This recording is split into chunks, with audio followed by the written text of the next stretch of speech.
Ready, hunt!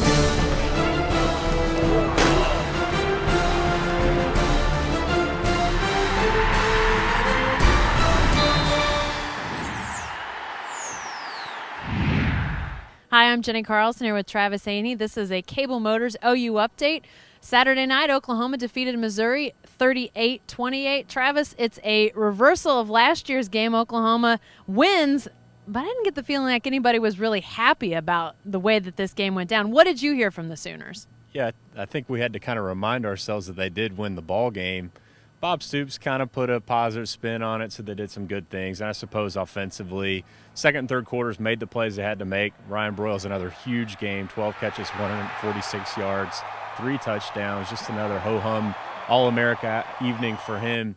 But the defense, a big issue. Travis Lewis, Brent Venables, very unhappy in there with us, saying that they didn't even deserve to win the game. Brent Venables told me that he was embarrassed to be associated with this effort. So it was a really kind of ugly night at the start and the end. For whatever reasons, the first and 4 quarters defensively, it just was not Oklahoma's night. Just not sound, not in the right places. Got the zone defense maybe working in the second and third quarters that got things settled, but then unsettled there again in the end. So a lot of questions moving forward. Well, I guess after last week they go to Florida State and have such a great defensive performance.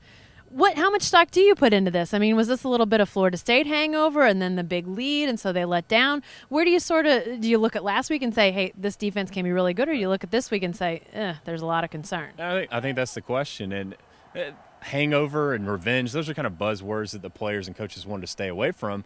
But the reality is I think you were looking at a defense that got overconfident, that heard a lot of good things about it after last weekend's game, went into this week and thought they could just show up against Missouri and that would be enough. Blaine Gabbert's in the NFL now. They thought Missouri wouldn't look and have that same kind of firepower, but it did. Henry Josie is a very fast, good running back. I think he even showed his coach something tonight about what he can do in the league. James Franklin, he probably played the best game he's played so far this season. Just looked comfortable, looked confident, a different kind of guy. A lot of wrinkles in that offense, and it just confused them. And I think this is an aberration to some extent, but maybe last week was an aberration too, and maybe somewhere in the middle is the reality for this defense.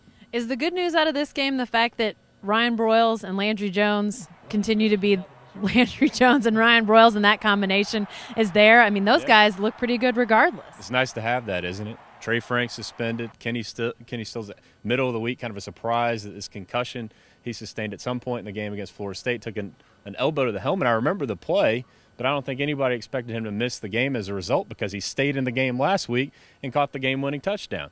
Don't have him yet again. He didn't play in the opener here because of a suspension, but you're right. Broyles just keeps doing what he does.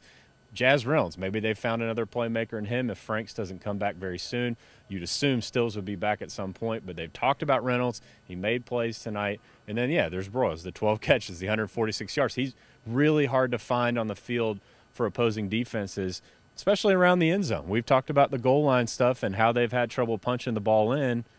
Look for 85. I think that's what they've learned 3 times tonight.